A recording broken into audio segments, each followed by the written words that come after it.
Good morning friends. तो आज हम सीखेंगे जो मैंने टॉबी के लिए कोलाज बनाया था, जो मैंने उसके बर्थडे पे बनाया था, वो हमने कैसे बनाया था। बहुत सिंपल स्टेप्स हैं जो मैं आज आपके साथ शेयर करूंगी। तो आइए देखते हैं। तो उसके लिए हमें सबसे पहले एक न्यू कॉम्ब बनानी पड़ेगी। हम फुल एचडी में बनाएंगे 1920 1080 में, जो हमारा फुल एचडी साइज़ होता है। चाहो तो आप इसे A4 साइज़ में भी बना सकते हो, क्योंकि प्रिंट करने में A4 साइज़ बेस्ट रहता है, तो आप A4 साइज़ में भी बना सकते हो। फिर उसके बाद हम एक न्यू लेयर लेंगे और उस न्यू लेयर पे हम एक रेक्टेंगल ड्रॉ करेंगे। रेक्टेंगल आप चाहें तो उसे स्क्वायर भी ड्रॉ कर सकते हैं, आप चाहें तो उसे जो शेप देना चाहें वो दे सकते हैं। मुझे रेक्टेंगल बेस्ट लगता है, इसलिए मैंने उसमें रेक्टेंगल शेप दी है। लेकिन उससे पहले हम एक चीज़ ध्यान रखेंगे कि हम नीचे की लेयर को रेड कर दें, बिकॉज़ क्या है कि हमारा जो रेक्टेंगल है हम उसमें वाइट कलर फिल करेंगे और वाइट कलर वाइट बैकग्राउंड पे नहीं दिखेगा। तो सिर्फ हमारा आउटपुट देखने के लिए हम लेयर को, नीचे वाली लेयर को हम रेड कर देंगे, जिससे हमें हमारा रेक्टेंगल अच्छी तरह विजिबल हो।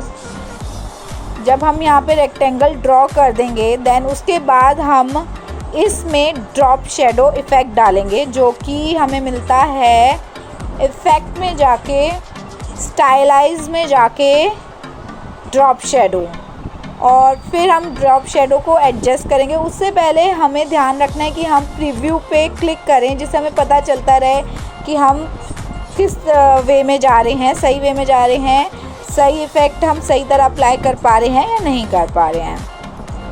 तो ये आप अपने हिसाब से जितना आपको ब्लर देना है, ओपेसिटी देनी है, ऑफसेट्स देने हैं, वो आप दे सकते हो। हमारा रेक्टेंगल कुछ ऐसा लगेगा। तो इसके बाद हम एक और रेक्टेंगल ड्रॉ करेंगे, उससे थोड़ा सा साइज़ में छोटा, लेकिन होना चाहिए वाइट कलर में ही।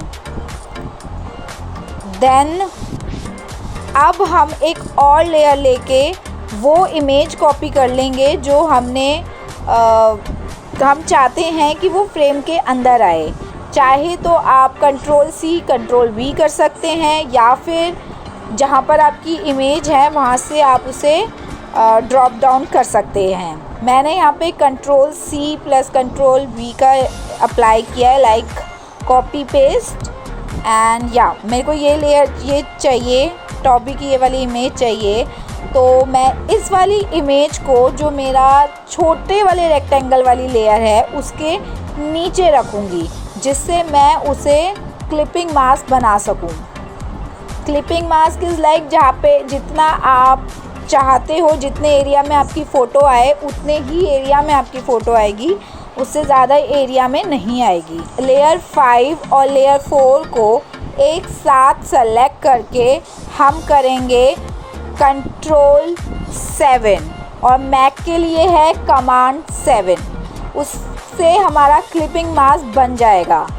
तो इससे ये है कि हमारी फ़ोटो हम एडजस्ट कर सकते हैं, छोटी बड़ी जैसे करनी है हम उसे कर सकते हैं, और वो हमारी उतने ही एरिया में आएगी जितने एरिया में हम उसे चाहते हैं, उससे ज़्यादा वो एक्सटेंड नहीं होगी।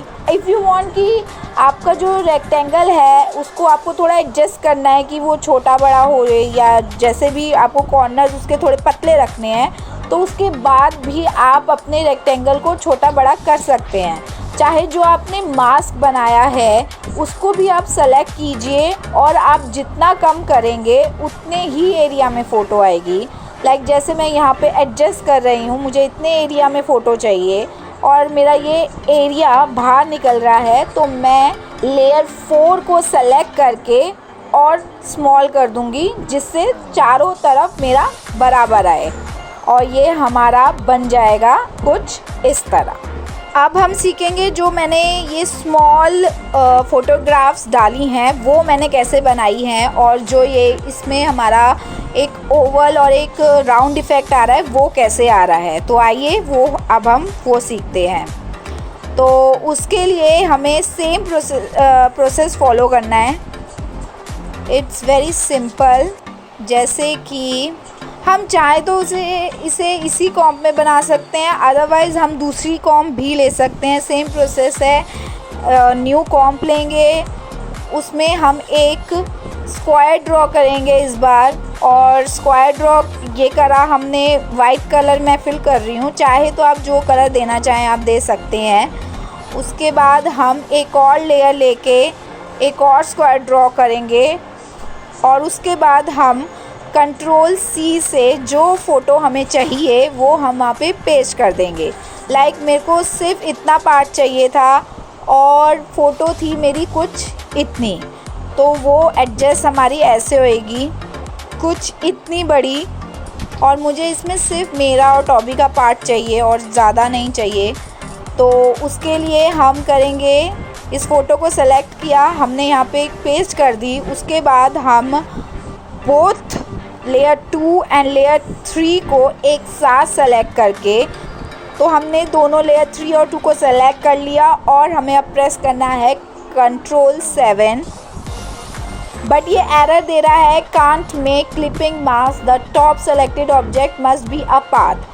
सो इट मीन लेयर खाली है वो हमें टॉप पे रखनी है और जिस लेयर में हमारी इमेज है वो हमें उसके नीचे रखनी है।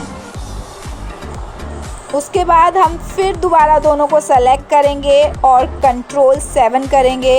ये हमारा बन गया मास्क। अब यह मेरा सिर्फ इतना पार्ट मास्क में आ रहा है, पर मुझे चाहिए पूरा, तो हम उसे एडजस्ट करेंगे।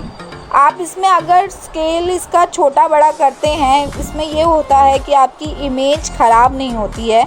अगर आपको कभी मन करे कि आपको इतना पार्ट नहीं चाहिए, दूसरा पार्ट चाहिए, तो आप इसको उधर ड्रैग कर सकते हैं। तो ये हमारा हो गया स्मॉल फ्रेम्स जो हमने बनाने हैं। देन अब मुझे इसको राउंड करना है। राउंड करने के लिए हमें सबसे पहले लेयर 1 को सेलेक्ट करना है। लेयर 1 में जिसमें हमारा मेन रेक्टेंगल है उसे सेलेक्ट करना है। उसे सेलेक्ट करने के बाद आप देख सकते हैं हमारे यहाँ पे 4 टेंजेंट आ जाते हैं।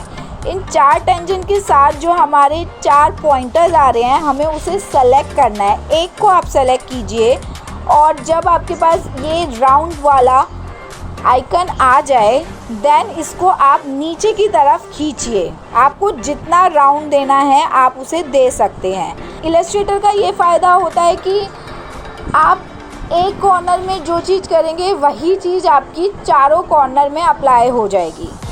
तो ये देखिए मैंने एक कॉर्नर को ड्रैग किया तो वही चीज़ मेरे चारों कॉर्नर में अप्लाई हो गई। अब इफ़ आई वांट कि मुझे अंदर वाला जो रेक्टेंगल है वो भी मुझे राउंडेड कॉर्नर्स ही चाहिए, तो मुझे उसके लिए जो मेरा मास्क वाली लेयर है, जो यहाँ मेरी रेक्टेंगल वाली लेयर है, मैं उसे सेलेक्ट करूँगी। जब मेरे टेंजेंट आ जाएंगे उसको मैं नीचे ड्रैग करूँगी और वो उतना ही राउंड होगा जितना मैं उसे राउंड करना चाहती हूँ और वो बराबर से ही राउंड होगा। तो ये हमारा बन गया छोटे फ्रेम्स। यही चीज़ आप कर सकते हैं। ये आपका एक तरीके का फ्रेम बन गया। आप चाहें तो इसे कॉपी कर सकते हैं दूसरी लेयर्स में, उससे इसको आप दूसरी लेयर्स में कॉपी कर सकते हैं और आपको कुछ नहीं करना, बिकॉज़ आपके पास फ्रेम्स बने हुए हैं। तो आप इसमें बस फ़ोटोज़ चेंज कर सकते हैं। तो आपके पास ऐसे करके बहुत सारे फ्रेम बन जाएंगे।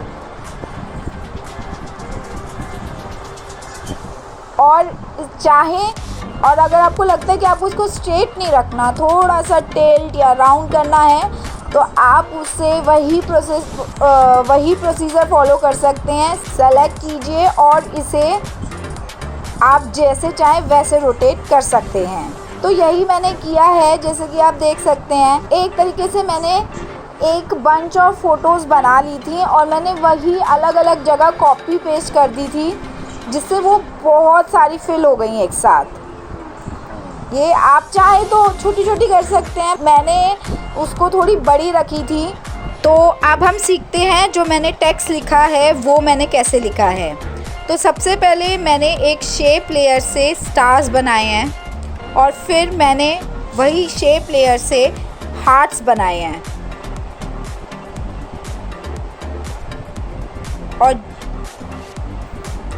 और जब ये मेरा पूरा हो गया उसके बाद मैंने इसी लेयर की कॉपी लेके उसकी ओपेसिटी मैंने कम कर दी है। आप चाहें तो उसकी ओपेसिटी कम कर सकते हैं या फिर उसमें कलर भी लाइट भर सकते हैं, जो आप चाहें। और उसके बाद मैंने यहाँ ऊपर टेक्स्ट लिखा है, इट्स अ सिंपल टेक्स्ट, आप कोई भी फ़ॉन्ट यूज़ कर सकते हैं। और मैंने ये पाँव लगाए हैं क्योंकि ये डॉग के लिए है, तो डॉग का सिंबल एक पाँव होता है, तो मैंने ये पाँव लगाए हैं और मैंने इस पे ड्रॉप शेडो दे दिया है, दैट्स इट, नथिंग एल्स। तो ये हमारा बनके कुछ इस तरह हो गया, जिसे मैंने फिर फ्रेम करवा लिया था।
So guys, hope you like my vlog. अच्छा लगा हो तो please do like, share and subscribe to my channel which is Neerja Kapil. And तब तक के लिए bye.